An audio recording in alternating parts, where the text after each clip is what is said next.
The Braves are 3-1. They've scored 17 runs. That's 16th in baseball. Should we be concerned about the offense? Let's talk about it.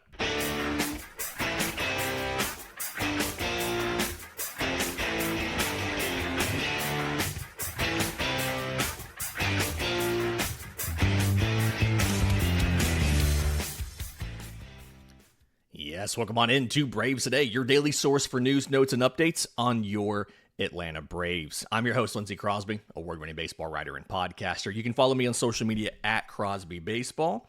You can find all of my written work, bravestoday.com. That's the Braves Today Substack, as this is both a podcast and a newsletter. We're proudly part of the Believe Podcast Network and presented to you by FanDuel. Download the FanDuel app or go to fanduel.com to get started. I want to talk about the pitching being an unexpected strength through 4 games. We're going to talk about stolen bases and base running and ABS, some of the goods and bads that we've seen there. But before we do that, there are people who are concerned about the Braves offense, right? They've scored 17 runs, like I said earlier. That is tied for 16th in baseball with the Cleveland Guardians and the Arizona Diamondbacks, 2 teams that we don't think of as having very potent offenses, especially Cleveland. And the Braves have 5 home runs.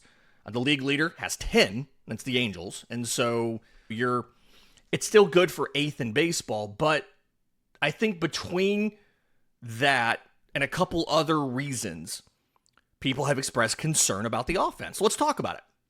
One of the things that I've heard people say is Atlanta's scored 17 runs, and a lot of them have been clustered. And so what I mean by that is when you take out the series opener on Friday, which was a season opener, which was just a really good all-around offensive performance. When you take that out, a lot of Atlanta's runs have all come at the same time, right?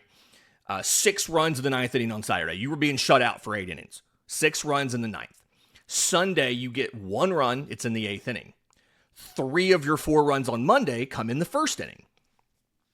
And so the inability to be consistent with the run scoring, a run here, 2 runs there, things like that, has some people concerned. And it's really kind of small sample size. It's hard for me to go out and say it's an issue yet.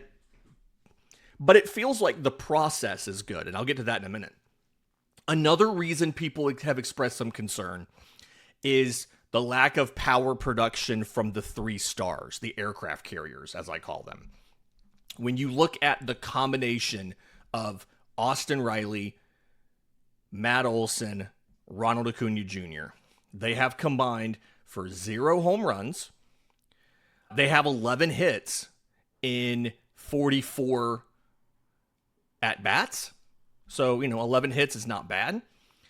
But just no power production there. And I think there's 2 things to think about when it comes to those stars having not hit for a ton of power. The first one is Ronald's hit some balls that should have been out, right? I'm thinking about that deep fly ball to right center field on Sunday.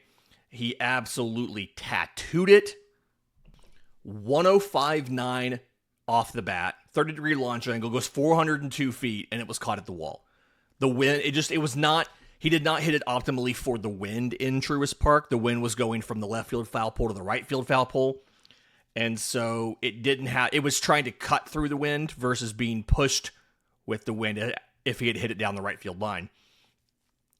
But also some of it is they're not necessarily trying to hit for power. I think Matt Olson's 1st inning double on Monday is a great example of this, okay?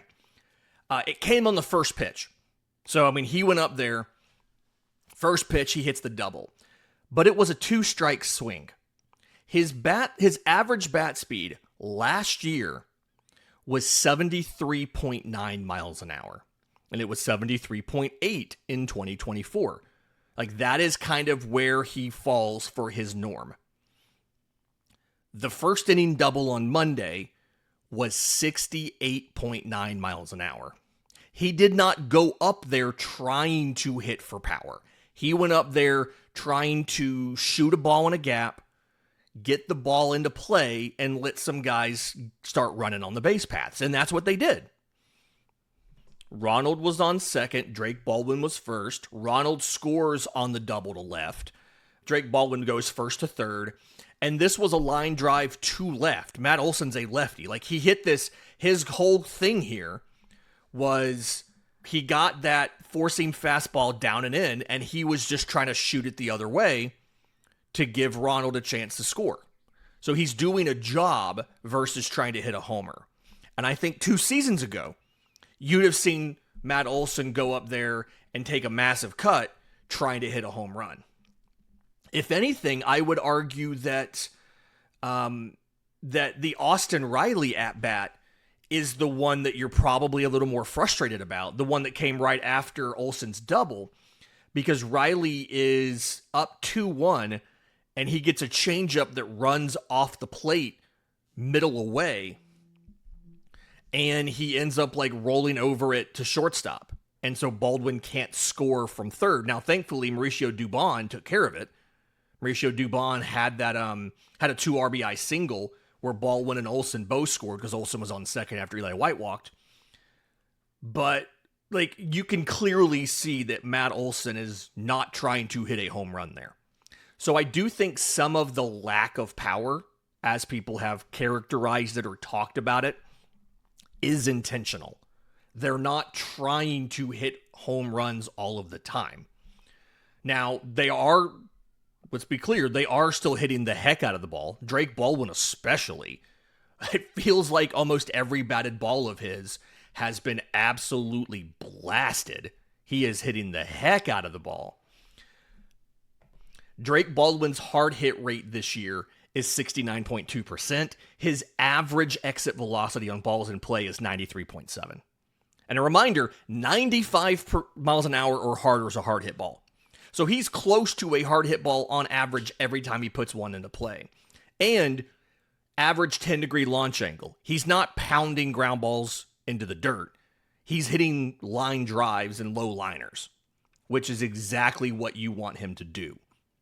If anything, Eli White's the one that he's got 3 batted balls and they're all on the ground.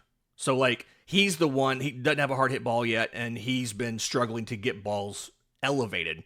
Mike Yastrzemski is, he's 40-something% hard hit rate.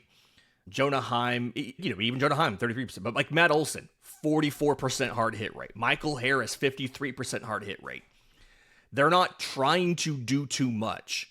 They're just not trying to hit home runs. And I think that's the big deal here.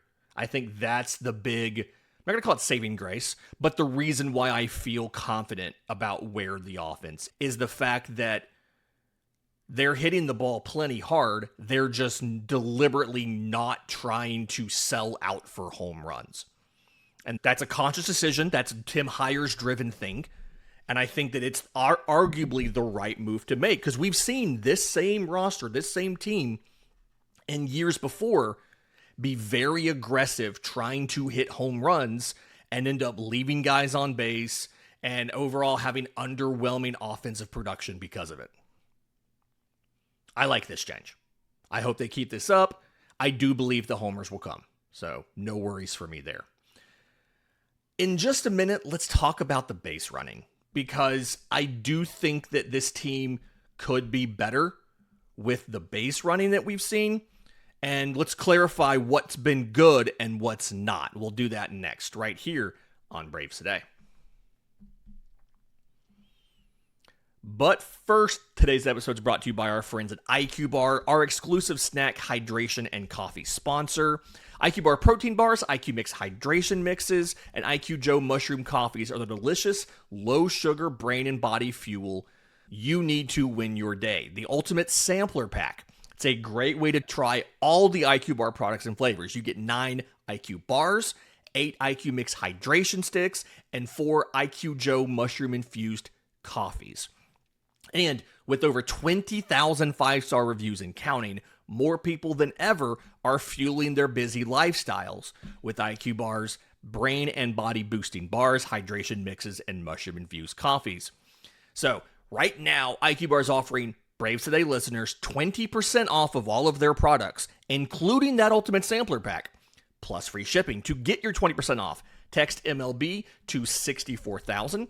That's MLB to 64000. That's MLB to 64,000. Message and data rates may apply. See terms for details. Welcome back to Braves Today. Lindsay Crosby. The base running has been both good and bad. And let me kind of explain what I mean here. I've been really encouraged by how well the Braves have been able to, I'm going to say, add value on the base paths. Walt Weiss called this putting heat on people when he talked to the media the other day. Wanting to be more aggressive. Quote, we want to put heat on people, whether it's in the box or whether it's on the bases. We have the personnel to do that. The base running, when a ball has been put into play, has been very good. There's been multiple situations where the Braves have advanced the trail runner, gone first to third, even Riley scoring from first on an aggressive send by Tommy Watkins the other day. And I touched on some of that yesterday. But there's been things that have been bad. And specifically, it's the pickoffs, it's the caught stealings, and all of that. When it comes to stolen bases, the Braves have won through 4 games. They've attempted 4. So they're 1 for 4 in stolen bases. Ozzie is 0 for 1. Mauricio Dubon is 0 for 1. And Ronald is 1 for 2. They've also seen multiple guys get picked off. Michael Harris has been picked off. Ronald's been picked off. Ozzie's been picked off. And I think what this is, and Jake and I talked about this a little bit on the postcast, I think it was Sunday or Monday. I think part of what this is understanding the way that Antoine Richardson as first base coach works when it comes to the running game. Because there's a couple things that he does that are different from what the Braves have done in the past, both technique-wise, decision-wise, and what you're using to make that decision, okay? One of the big things that Antoine Richardson likes to do is called the walking start. So we've seen where... We've seen the usual way you go where, you go off the bag a couple steps and you stop. And then as the pitcher is preparing to deliver, you take your secondary lead, kind of a little shuffle thing. Or if you're stealing, you break for second base when the pitcher begins their movement. Antoine Richardson doesn't necessarily teach that. He teaches this idea of you start walking off of the bag. And the idea is, if you've read the catcher's arm, the game situation, the pitcher's habits and his timing, you're farther down the line than a typical base stealer would be when he breaks for second base. If you go back and you watch Mets games from last year, and I don't know why you would want to do that, that sounds miserable, but if you just remember back to some of the Braves games where they played the Mets last year, it felt like a lot of those stolen bases that they did against us were uncontested, virtually. And it's because the guys got walking leads off of first, and were already, a third of the way down to second base when the ball was released by the pitcher. I saw one Juan Soto steal. He was halfway to second when the pitcher released the ball. Because they had figured out the timing. They had figured out what the pitcher was going to do, how the catcher was set up, and they determined this is the exact moment where we can get away with this. That is the core skill of Antoine Richardson.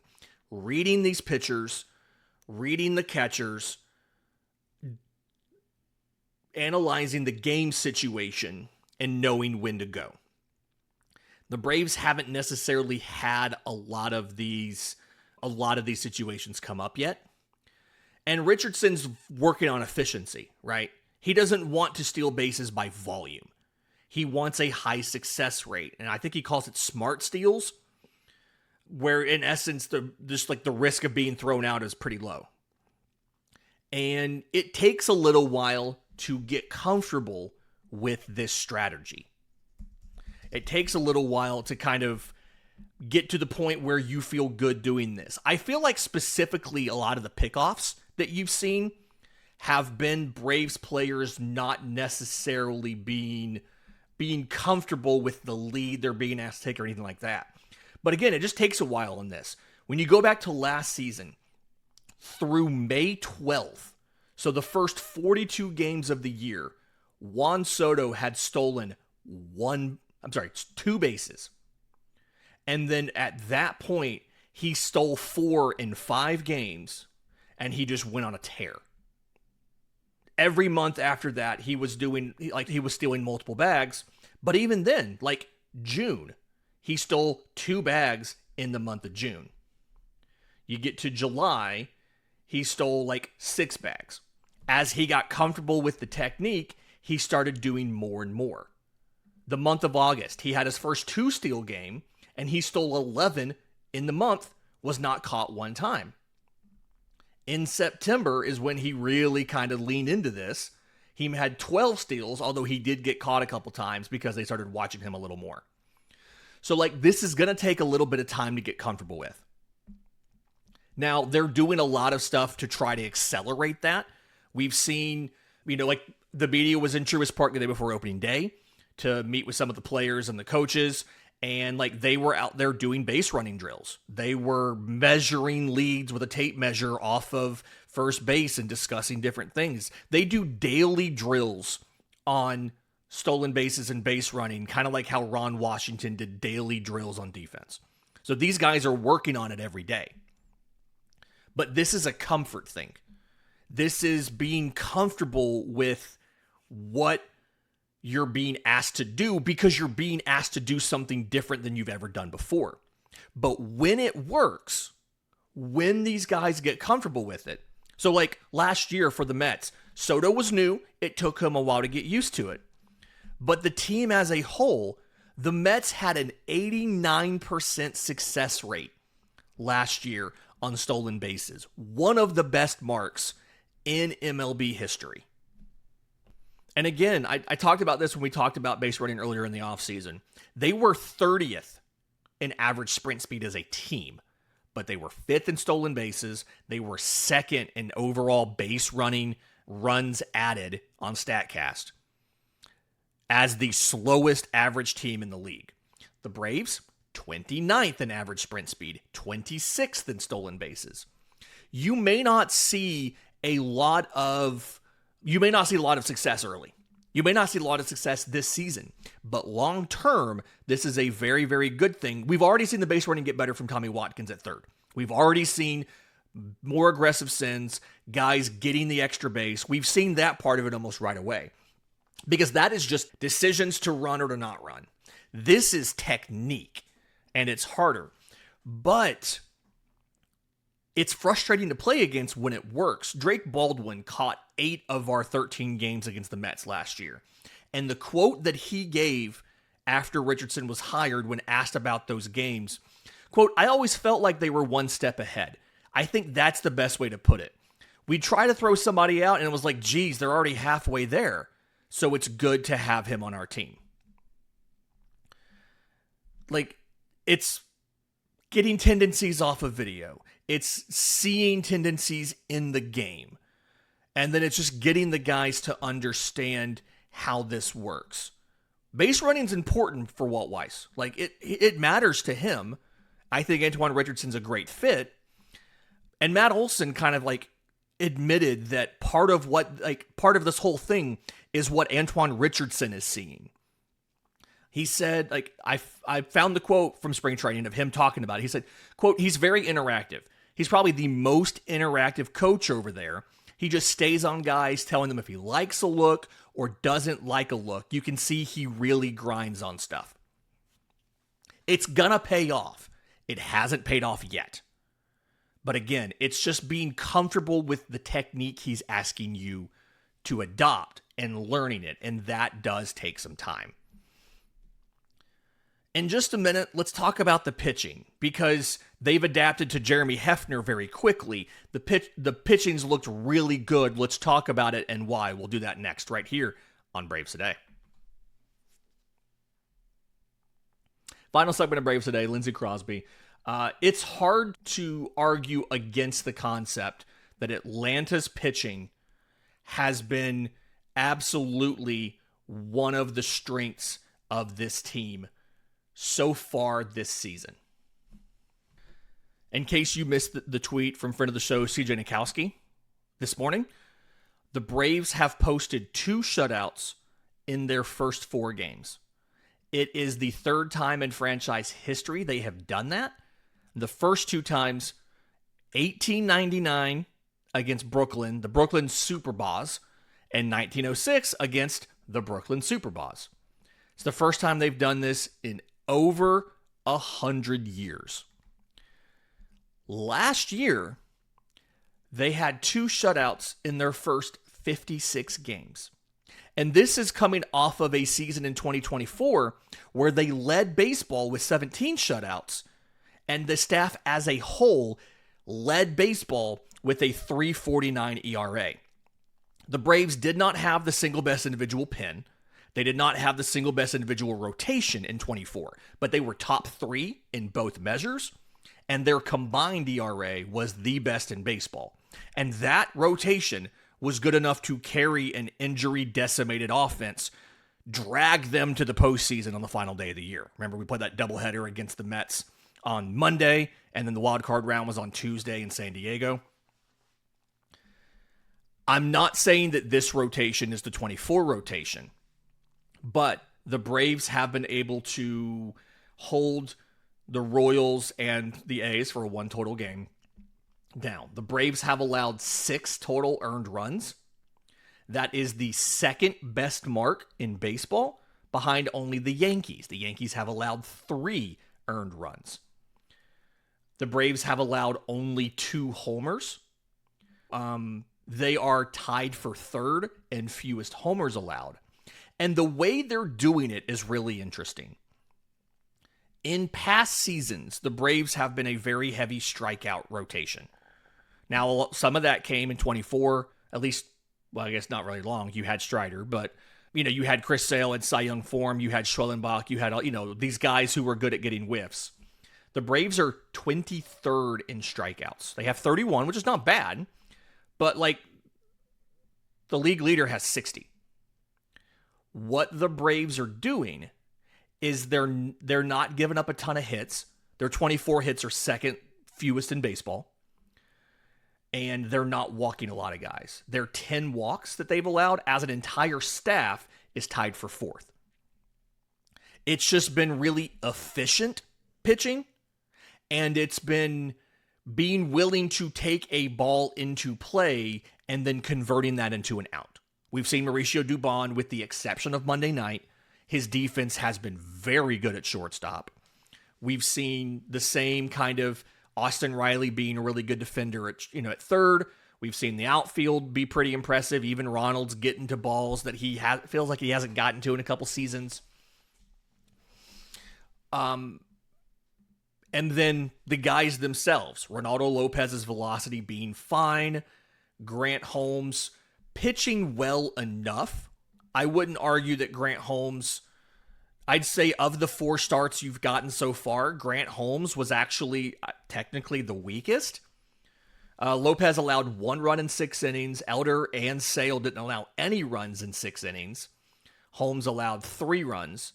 And both him and Elder are the only ones who gave up 5 hits. Lopez and Sale gave up 3 hits. If you're ranking them based on performance so far, you would very clearly and easily say Sale is your 1, Lopez is your 2. You would say Elder is your 3 based on performance in their first start, and Holmes is your 4. José Suárez tonight's going to be a whole different thing. We'll talk about that later today on the scouting report. We'll drop once lineups are out. My goal is to get that out by 4:30 Eastern, 4:30 or 5 o'clock Eastern every day, ahead of the 7:15 first pitch, with a preview of the opposing starter, talking about our starter, the bullpens, the lineups, all that stuff. But José Suárez will be a test tonight. The good news is Spencer Strider may not be gone for as long as we were thinking he would. Some of the reporting from last night is that Strider will go on the road trip that comes up after this A's series. They are going to Arizona to face the Diamondbacks, which, by the way, old friend Michael Soroka had 10 strikeouts last night and an immaculate inning. So that's looking like a really good pickup by the Diamondbacks. And then they'll face the Angels. Strider's going to throw a bullpen out there, and then they will evaluate whether or not he needs a rehab start before he returns. I'm assuming they will. I don't think they would just bring him back without a rehab start. But if everything looks good in that bullpen, they may decide to go ahead and just use him. They may decide to just go ahead and say, hey, we're doing this. We're not going to necessarily wait. We're just going to go ahead and pop this and put you back. So the José Suárez start might be one of two that he makes before he goes back to the bullpen. This would have been the Joey Wentz role if Joey Wentz hadn't gotten hurt. He'd have made your starts. And then we also got some updates on Sean Murphy, by the way. He was running the bases yesterday. He is going to report to Rome. So high A for the Braves. He'll do a simulated game on Wednesday. Their season starts on Thursday. And like I talked about yesterday, if it's anything like the previous rehab stints, he won't even be down there a week. We'll see what happens. But either way, the way that this season has started, I feel good. I feel good about, obviously, the positive stuff that happens. A lot of this feels like it's sustainable. It doesn't feel like, yeah, you got a grand slam on Friday. You can't always bet on getting a grand slam to win a game. But even if that had just been a fly ball, a deep fly ball, you still win that game. You only had one out, and you had the bases loaded. So either way, a batted ball that was deep was still going to win you the game. It just ended up being a grand slam versus a sac fly. But the process to get to there was pretty good. I'm honestly, Mike Yastrzemski's, I thought, looked great. Mauricio Dubon's been great. The pitching has been, it feels like this has been sustainable. They're not getting exceptionally lucky or anything. The offense is having quality at-bats. I feel really good about the things that are going well. And the things that are not going well, it feels like they're all things that will improve with time. And really, the only thing that's not gone well has been the pickoffs and the caught stealings. Other than that, you feel pretty good. So it may be second half of the year before we start seeing all of the stolen base stuff we were promised with Antoine Richardson. But either way, I think it's coming. And I feel surprisingly good about where this team can be in 2026. I think part of it too, I feel good about their ability to win the division simply because the Phillies have looked kind of like hot garbage. I don't want to be rude, but the Phillies have not looked good. The Mets have been fine. The Mets are striking out a ton. The Phillies are striking out a ton. The Phillies have 40 punchies. They're not hitting for a bunch of power. It's still early. I know, it's still early. But both teams have 3 homers. The Phillies as a team are batting 189. The Bryce Harper doesn't look like he's elite anymore. He looks kind of washed. I'm not saying he is. He'll fix it, obviously. But both those teams, I think their struggles are much bigger than Atlanta's struggles. And so you should feel good about where the Braves are right now, because I think things are going as well as you could ask for. This has been Braves Today for Tuesday, March 31st. Please do us a favor. Please like the video. Please subscribe, both here and at bravestoday.com. And until next time, this has been Braves Today.